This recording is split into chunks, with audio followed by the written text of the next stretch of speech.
una ko nakita si Long Reach, very simple lang. Naniwala lang ako na pwede yung pag-buhay. 7 years in network marketing before Long Reach came. Hindi nga, marami akong experience sa network marketing. I'm very thankful for that. So hindi ko na-experience yung baka hindi ko nakilala si Long Reach. Although there's a lot of challenges I'm facing the time.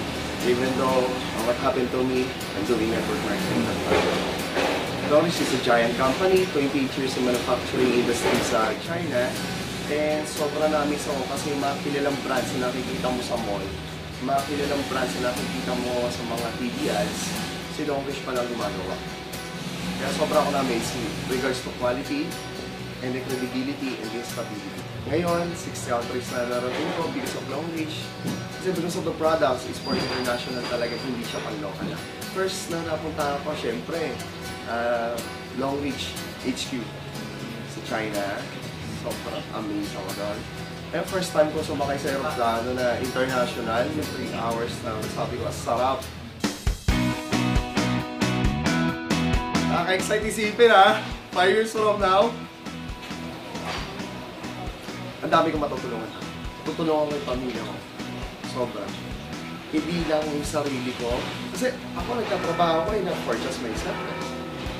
Gusto kong maibigay sa kanya lahat. Gusto kong pag nakilala ko, mayaman na siya. Kasi ako, ginanganak ako, nanay ko tindero sa palengke. Tatay ko sundalo. Tatlo kami magkakapatid. Kumbaga, alam naman natin sa doon ng sundalo at yung nagtitinda lang sa palengke. Kumbaga, sabi ko, tanggap ko na hindi kami mayaman. Pero hindi ako papayag na wala akong magawa. To all new members, and Long Reach, welcome sa inyo. Ito lang ako sasabi ko sa inyo. Darating yung time, nahihirapan ka. Makapagod ka. Parang gusto mong sumuko. Pero masasabi ko lang sa inyo, hindi madali si Long Reach. Hindi madali. Masasabi ko, your time, your emotions, your dreams, if you work Long Reach, it's all worth it. Pero sabi sa sarili ko, hindi ako kaya pigilan nito. Mas malaking pangarap ko kaysa sa hirap. Sakit. In every step that I take, there's a lot of pain.